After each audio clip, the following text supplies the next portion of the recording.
Most people spend months researching where to move abroad and about 48 hours figuring out what to do with the house, the bank accounts, and the 23 subscriptions quietly draining their American credit card while they're gone.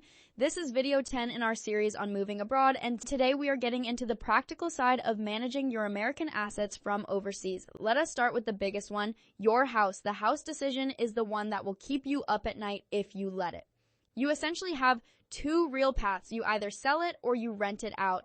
And both of those choices come with trade-offs that you need to understand before you commit. Selling gives you clean financial freedom. No landlord responsibilities, no property taxes eating at you monthly, no worrying about a burst pipe in the middle of your rainy season abroad. You take that equity, you invest it, and you move forward with a clear slate. The downside is obvious. If real estate in your area appreciates while you are gone, you missed out. And if you ever want to return to the same neighborhood, getting back in could be significantly more expensive. Renting, on the other hand, keeps your foot in the door.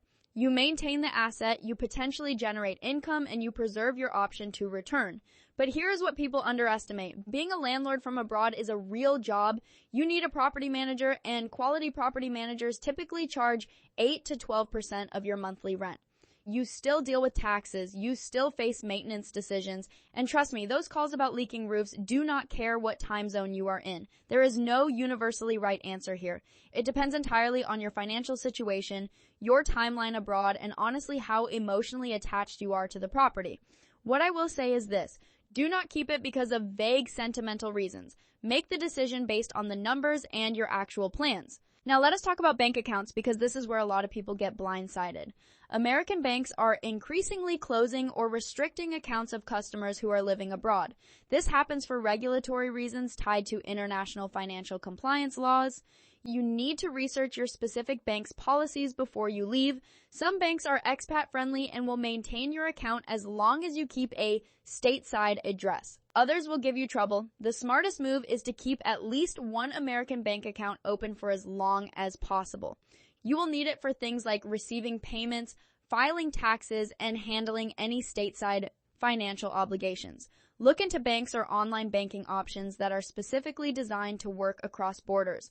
Charles Schwab is frequently mentioned in the expat community because they reimburse international ATM fees, which adds up significantly over time. You also want to think about your credit cards.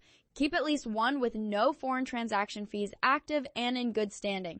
Your American credit history does not transfer when you move abroad, so maintaining it matters if you ever return. Now, subscriptions. This one seems minor until you add it all up.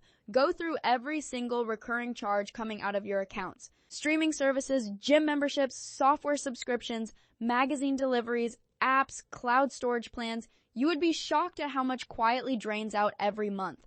Some of these services will not even work properly outside the United States due to geo restrictions, meaning you are paying for something you literally cannot use. Cancel everything you are not going to actively use abroad. Keep the ones that either work internationally or that you genuinely need to maintain your stateside digital presence. Set a calendar reminder to audit your subscriptions every 3 months once you are settled overseas. It is easy to accumulate charges again without realizing it. Mail is another thing that catches people off guard. Stopping your mail service does not actually stop bills and official documents from arriving. You need a solution before you leave. One option is setting up a mail forwarding service through a company that provides you with a real American street address, scans your incoming mail, and either emails it to you digitally or forwards the physical envelopes internationally. These services are affordable and they handle the entire problem cleanly. For official correspondence, update your address directly with the IRS, Social Security Administration, your bank, investment accounts, and any other financial institutions. Make sure you are registered to receive as much as possible electronically. The fewer physical documents you depend on, the simpler your life becomes from abroad. Speaking of taxes, you are still required to file American taxes even when living outside the country. This is one of the things that genuinely surprises people. If you are renting your property, that income is taxable.